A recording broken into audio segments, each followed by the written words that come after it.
Morning, folks. Welcome to the Rangers Reviews morning briefing on Wednesday, August 18th. I'm Joshua Barry, joined by Derek Clark. Just Derek today, no Johnny, and we're going to speak through some stuff about Alashkert as they come to Ibrox tomorrow. A little bit about Connor Goldson's contract, and also a little bit about Stewart Robertson. So we'll get straight into it, Derek. Alashkert tomorrow at Ibrox.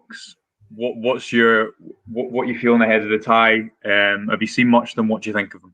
I'm not going to lie and say I've seen much of them. My Armenian football knowledge isn't the best, but I think Rangers really should have enough to beat any team from Armenia. You would like to think.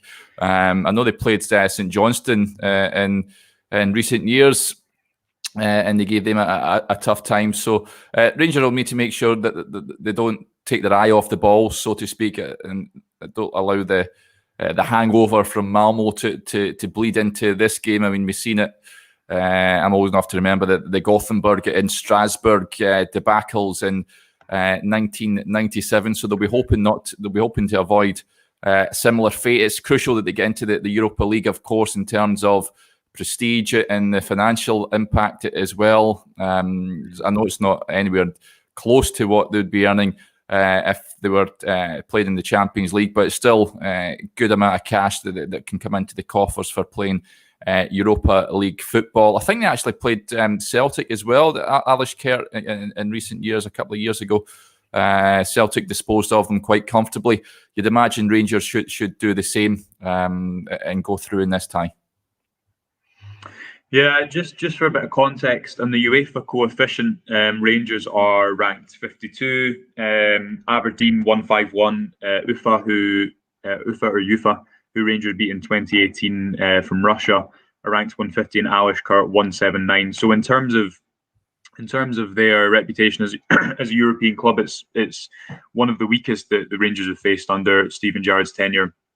They've not started the season very well at all. They lost 3-0 and 2-0 in their opening two games, and were pretty poor in both. And now I've not watched tons of them. I'm going to do a little bit more of that today, but I've watched a fair amount. And the first thing that stands out to me is, my goodness, they take a lot of pop shots.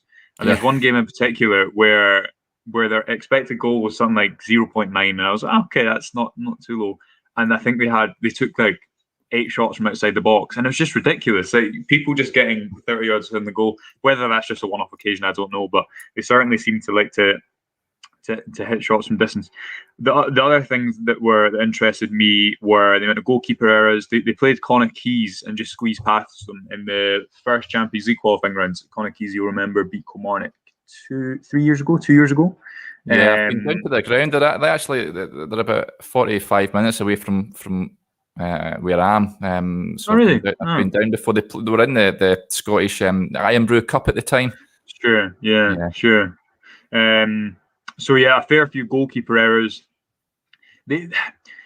I think this would be a more difficult tie if Rangers had to go to Armenia first. I think the fact that they get the first games at Ibrox will instill a little bit more confidence. But it's hard to know the level of these teams. I mean, they lost to Sheriff, who the Moldovan side, who've done well in the qualifiers this season, and then they beat Kyrate, who 3-2 in extra time. They've got a big striker called Jose Mbalo, who scored a couple of great goals in those two games. But yeah, it's difficult to gauge, I always think, especially in different game states. I've looked specifically at that the game they played away to Sheriff, who are a stronger opposition. They were kind of defending a lead but still chasing a leads, and looked at that game and tried to see what we'll learn in terms of how they play off the back, how they're going to try and attack, defend, etc. So we'll have more on that in the Rangers Review site later today. But yeah, as I tend to agree with you, Derek, that I think that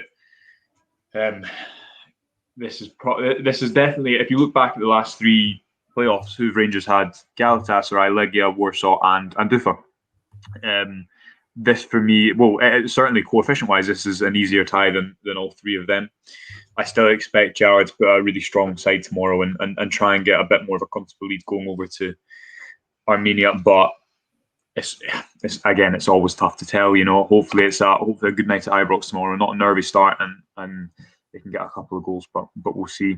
Okay, we'll move on, Derek, to talk about Connor Goldson and Brian Laudrup. Now, this is something you'd written about a couple of times, the kind of parallels between their contract situation.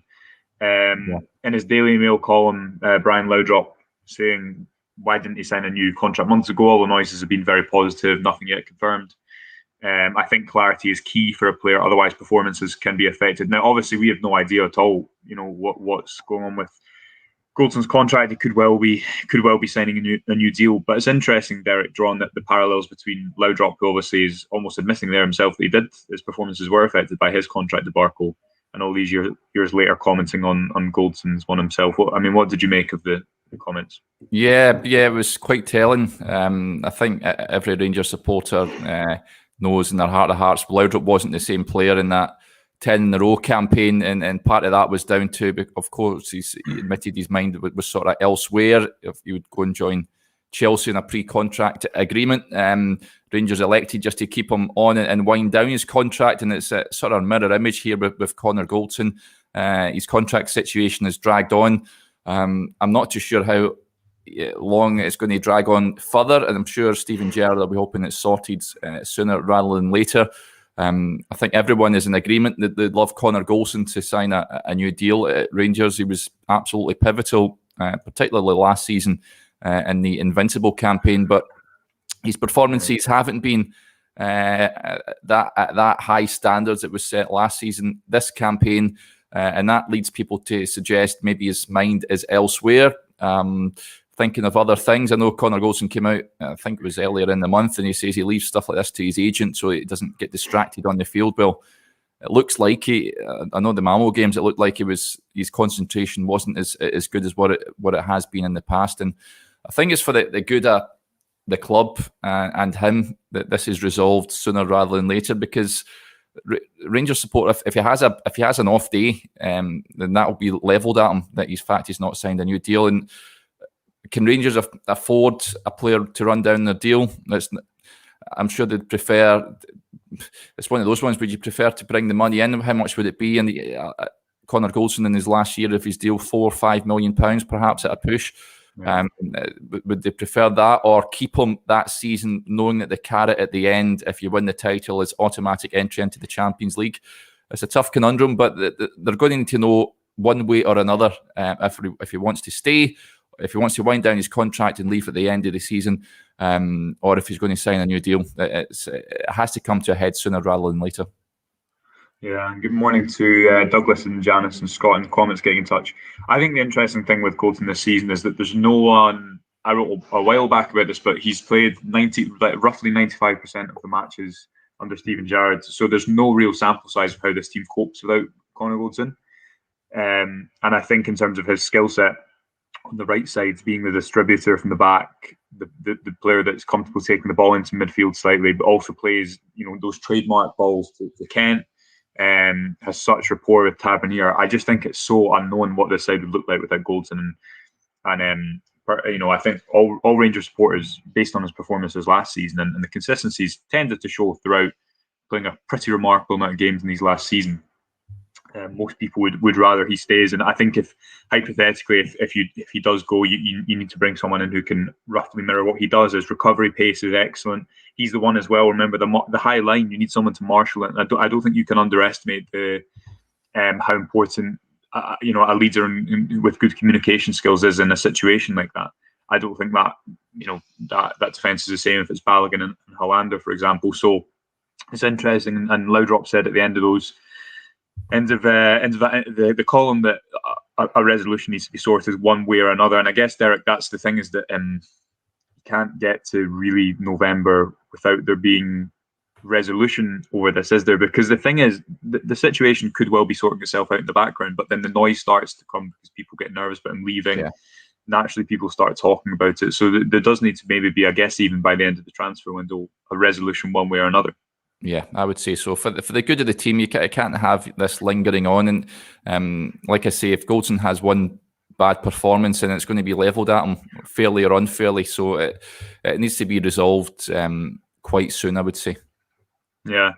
Morning to Alan and H Clark. I don't know your name, H Clark, so I'm just going to say H Clark, but I'm presuming that's not the birth certificate.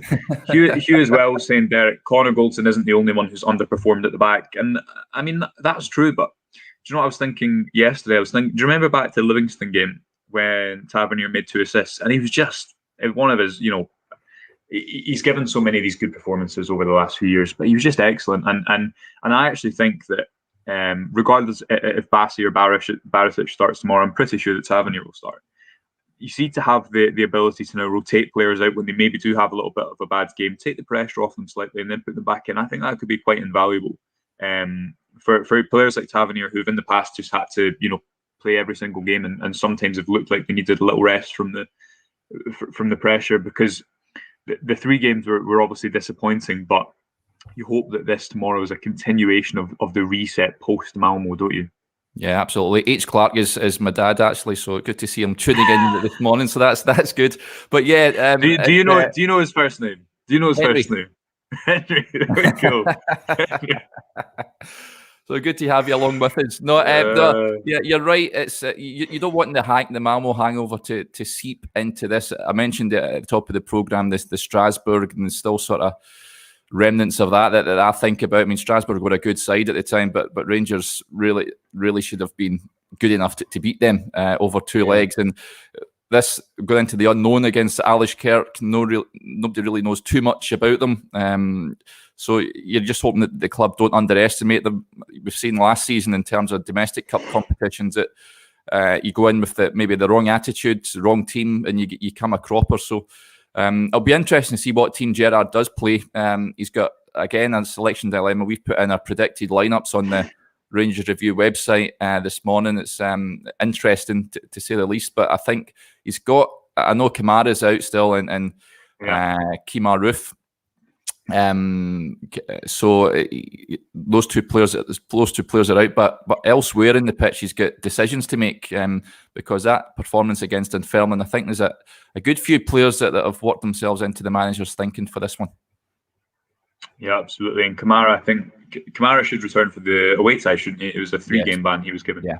Which, I mean, in these games, he's so important. Saying that, though, I did think Aribo was in that first half, was very good against Malmo, and gives us much more balance. He can progress the ball. He can drop in and let Barisic push up. He can make the runs in behind. And I really think he's starting to make that kind of left central midfield role his own. Yeah. And Hugh adding as well, Tav and Barisic didn't perform at all against Malmo. I don't think you'd find many people that would disagree with that opinion, Hugh, but especially in that second half, it was a pretty poor performance overall. Yeah. Right, we will move on finally then, Derek, to speak about Stewart Robertson's comments about ticketing issues. I mean, what did you make about his take on everything and the communication with supporters? Yeah, this all stemmed, of course, the allocation for the Ross County game at the weekend. Of course, I think just over 1,000 tickets, and there was 8,000 individual ticket registrations for the game. Of course, that the demand is far outweighs the supply, unfortunately, on this occasion, and you can't please everyone. So he's come out and basically just saying improvements have to be made with regards to the ticketing process. And the feedback that supporters have given them, they really need to improve their customer service. I think a lot of supporters are unhappy, but particularly that Malmo game, I think when you've seen fans have been queuing outside and not getting in until the 80th minute and what have you, it's not good enough. So it's good that he's recognising there are problems to be addressed, and hopefully that the club can sort these out. Because I mean, these supporters aren't travelling from Glasgow; they travel from far and wide, from down south, from Northern Ireland, you name it, all across the world to come and watch the team they love. So they've been pumping their money in. They really need a service that befits that. So it's good to recognise there is acknowledgement there to improve that, and hopefully it can be approved for the supporters going forward. Yeah, and you can completely understand people's frustration as well when they're used to going away from home every 2 weeks, and then they have to wait 18 months and they're not able to get a ticket for reasons, as you say, a reduced allocation, and that is very frustrating. But it'll still be fantastic to have. I'm working at the game, really looking forward to seeing Rangers away from home and seeing an away crowd there as well, which I think would just be be fantastic. So a couple of really big games over the next 4 days, 3 days actually. Is it 2? Thursday, Friday, Saturday, 4. There's me getting mixed up with my days again. A couple of really big games. For the duration of the week, we will have all your previews, reviews, etc. On the Rangers Review site. Remember, you can subscribe for just $2.99 a month for top quality journalism. We've got analysis, tactical analysis, long form interviews, you name it, we've got it. All for just $2.99 a month. So you can subscribe over at the Rangers Review site. Keep up to date with us on our socials. We will be back tomorrow morning with a bit more of a full preview on the Alashkert game, looking at our starting 11s, what Steven Gerrard might choose to do, and ultimately what we think the outcome will be. So have a great